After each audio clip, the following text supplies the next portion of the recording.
Good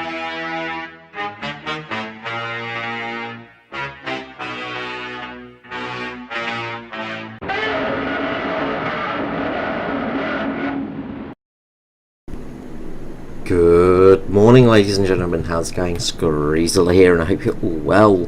And yeah, some big news has just broken. Well, not just broken. I mean, I've only just crawled out of bed, so it's broken a while ago. And of course, every other sort of YouTube video maker has done their videos on it already. So I'm lost. I'm jumping on this bandwagon. So Britain is going to be getting the Challenger 2. Yes, the Challenger 2. So we'll finally be getting the lovely, beautiful Challenger 2, which will be great, and will give Britain another top tier tank. Now, rank 7 tanks are coming, and this is huge news, of course, and this is going to mean that, you know, Britain has these fantastic new tanks to play around with. Challenger 2 is not a huge change from the Challenger sort of ethos. The Challenger 2 does have slightly upgraded armour. It has the Dorchester armour rather than the upgraded Chome armour, which is the Dorchester armour, which will give it pretty much an impenetrable turret sort of area. Also, it's going to be slightly stronger around the mantlet area, so it's going to really improve the hold down capabilities of this tank. The Challenger 2 also does have a slightly stronger lower plate, so the low glacis will be stronger. One of the big things with Challenger 2 is it still has this section here, which is still a bit of a weak point. So it's going to still have problems. The Challenger 2 is not going to completely change Britain's fortunes, however, because everybody else is going to be getting rank 3 tanks as well. Sorry, rank 7 tanks as well. One thing that will change, though, is possibly the premium system. So what they have said is it's going to change the sort of setup of a lot of tanks as well. So rank 5 tanks may be moved to rank 6, rank 6 tanks may be moved to rank 5. We might see a big change around in these areas. And one thing people are hopeful of, I guess, is it's going to change the research point system as well, because what we currently have with research points, it's a ridiculously high number to get to these vehicles. Now, if you look at the Challenger 2s, they're the same as, sorry, the Challengers, they're the same research points as Chieftain Mark 10. And Chieftain Mark 10 is the same as the Chieftain Mark 3 and the Chieftain Mark 5. They're all 3,800 research points. Well, they do go up to 3,900. Sorry, 3,090 research points. Sorry, 390,000 research points. Sorry, my brain isn't kicking into gear, but it's only 10,000 research point different. There's not much difference between this and this, but there is a huge difference between this and this in its ability. If we look at the armour, for instance, and the design of the Chieftain Mark III, for one, it doesn't have any ceramic armour, it doesn't have any extra protection, it just has a cast hull. It just uses the old-fashioned metal system, which, yeah, it's got some decent armour for that, but it's not that much better than a vehicle before it. You know, it's not this huge change in the armour setup for these vehicles, and it can still be sort of facing issues. If you look at the Russian tech tree as well, for instance, if we look at, say, the BMP2, sorry, the T10M, that's a good one for use. 380,000 research points. T80B, 300,090 research points. Sorry, I keep making that mistake. But as you can see, there's not that much difference between these two tanks, but there's a huge difference in how these vehicles work. You know, so you've got to effectively grind out this tank 3 times to get to the tank that you want to get to the top tier tank. the top meta tank, sort of all this information. So research points really need a change in there, in how they work, basically. It's crazy how much research points are for this rank 6 area. And all of these rank 6 vehicles are pretty much the same on their research points, and that makes no sense, other than the BMP2, of course. But you've got to get through 380,000 research points to get these vehicles, and do it over and over and over again. And look, if you're very good at this game, you're probably going to be making about 5,000 to 6,000 research points a game. Now the cap's been lifted, it is possible to make 10,000 research points in a game, but you know, on average, that's a lot of games you have to play just to get one of these tanks. To get all of them, it's a lot longer. You're looking at weeks or months to unlock these vehicles. If you're free to play, it's even worse. Free to play, you're really screwed, and it takes forever to unlock these vehicles. Yet they keep advertising these vehicles, the M1 Abrams, the T80, the T90, T80, T64, T72. They advertise all these vehicles as, you know, come play War Thunder for these amazing top tier tanks. Yet to play them, you need to either spend a small fortune to unlock them. To unlock one of these vehicles, it's going to cost you, I think it's going to cost you around about 40-50 US dollars to unlock one of these, with golden eagles at least. That's a lot of money for one vehicle, and people just don't have that. But yeah, it's a problem and it needs to be fixed. Hopefully this will fix those problems. Hopefully with rank 7 it's going to mean they're going to change the BR system for a lot of vehicles. I highly doubt it. I just imagine they're just going to change a couple of ranks for these vehicles, and then just add a new rank of vehicles on at the end, and then away we go. But it will be interesting to see. Now, as I said, we do expect the premiums to be moved up to rank 6. So, you know, the T55s, the Abrams, the Leopard M1a1, you know, these sort of things to be moved up to rank 6, so it makes it easier to unlock rank 7 vehicles. Or of course they might just add in some new, you know, $50-$60 premiums that you have to buy to you know, get to those tanks anyway. You know, just fun stuff like that. Anyway, with the announcement of the Charlie 2, it means that we're going to be getting other vehicles, and of course we're going to get the M1a1, the M1a1 Abrams. So we're going to get the slightly improved Abrams with the 120mm gun. One of the things though I am thinking is we might get 2 Abrams with this update.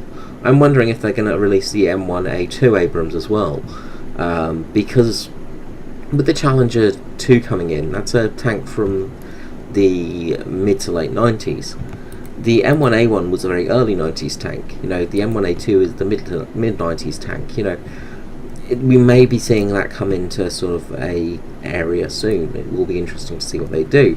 But this is going to create a major disparity between every other nation and America, because effectively America is going to have up to 3 Abrams to play with. And yes, the M1a1 is a much better version, but these Abrams are still going to be decent. They're still going to be able to hold their own.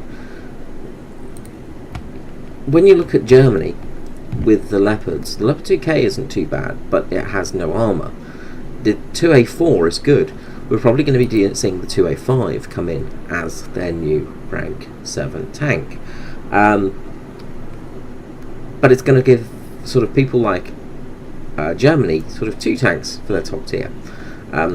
The Leopard 2K is sort of included because it does have a decent gun, but you know, there's going to be some disparity starting to come between some nations.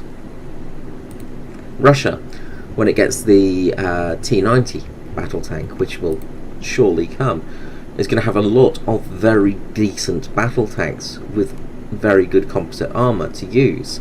So they're going to have a lot of backups that they can use, and they will be still effective. With nations such as Britain, Japan, Italy and France, however, you've only effectively got 1 tank to use, or 2 tanks to use. You know, it's going to be very, very sort of interesting to see how this goes. Now, the Challenger 1 is still going to be effective on the battlefield, but this tank is still not going to be a frontline tank. You're not going to be able to charge the point with it. You've got to play hull down in this tank. It's more of a second line tank rather than your first line battle tank. With Japan, for instance, what are we going to get for Japan? Because currently the Type 90 is the tank that was developed in the 1990s. Now, they may look at slightly improved variants of the Type 90s, but there's not much they could really improve on. Will we be seeing the Type 10? Now, the Type 10 is an option that is viable. The Type 10 is not a huge step up from the Type 90 in the way that armour goes and gun goes. They still use generally the same ammunition, the JM22 ammunition. The two tanks use effectively the same ammunition types. That means that they're going to have the same sort of penetration values. The Type 10 has similar armour values to the Type 90. Effectively, the Type 10 was an effective upgrade of the Type 74.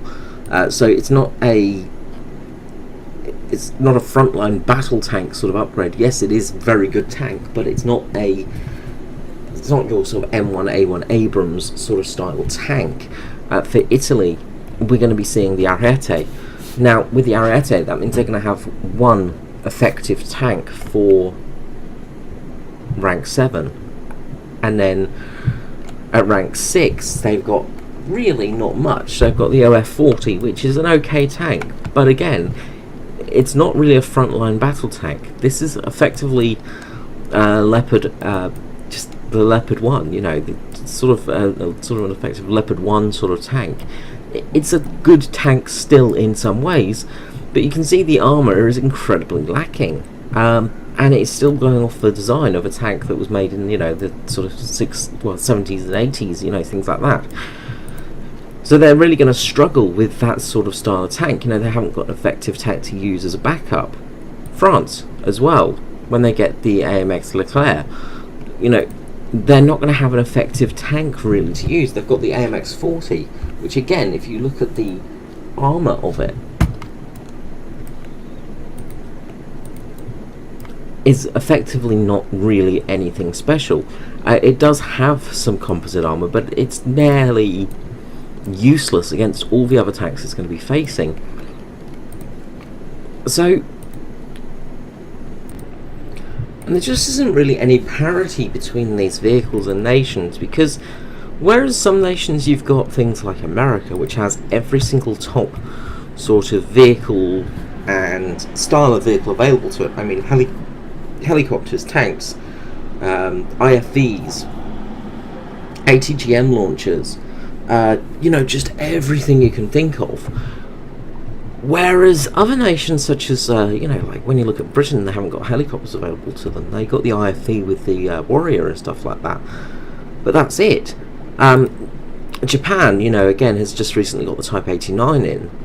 But it doesn't have any sort of real ground support vehicles like helicopters, or even the aviation sort of area. It does lack in quite a bit. Sort of when you look at sort of America, you've got ground-to-air missiles with the planes and things like that, and you've got sort of their helicopters and all of that aspect. With Japan, you really don't have any of that. You've got some of the Sabres, but the Sabres are really just for fighting. You know, you can't do a huge amount to the ground targets with them. You do get some rockets and bombs, but they're not very useful, you know, and if you carry them, they mess up your plane's performance. So it really makes it very hard for these nations. The other thing as well is just the grinding, and that's the area where it's going to get really hard. I mean, if we look at aviation, for instance, when you look at the jets and planes and stuff like that, for the top sort of jets, you know, you are looking at the 380,000 sort of area. But for a lot of them, you're not.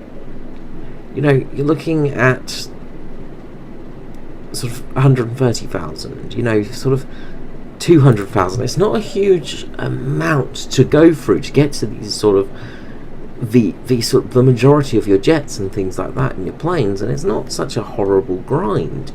But when you get planes, there is just such a huge sort of, sorry, when you get to tanks, there's just such a huge grind between vehicles, and you know, if we look at the French army, for instance, you know, getting down to rank 4 wasn't too bad. Rank 5 is not too terrible to grind out, for instance. But rank 6, it's going to take you a long time to grind that out. You know, it is such a long grind between these vehicles, and people just don't have the time to do it. People do not have the time to grind out these vehicles. And one other thing that, you know, you're saying is the AMX-30 Renault and B2 are effectively the same ability as an Abrams with the amount of research they require. They're not anywhere near it. You know, the AMX-30s are barely anywhere near a, you know, sort of Leopard 1, you know, because of just their lack of stabilization and just trouble with them. They're still good tanks, but, you know, it's just they're not the same sort of beast as some of the other sort of modern tanks in other nations.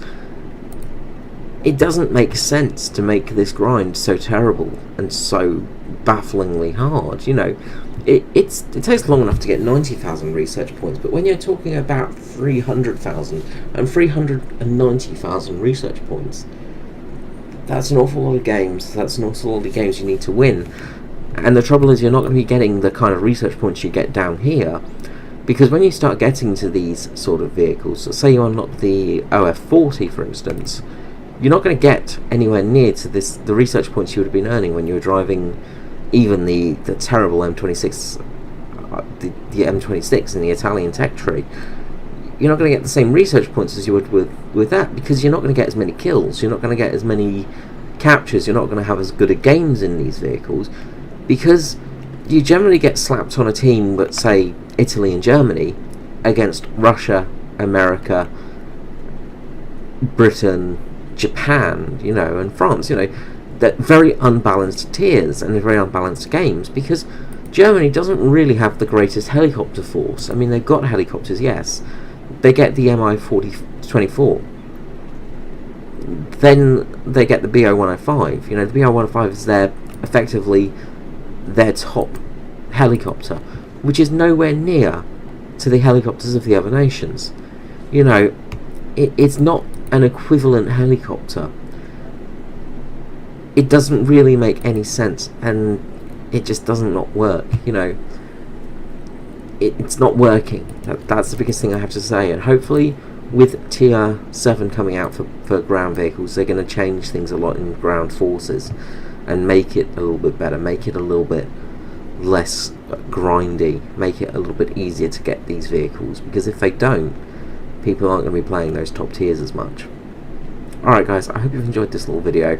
A little bit of a rambly rant video, that was all.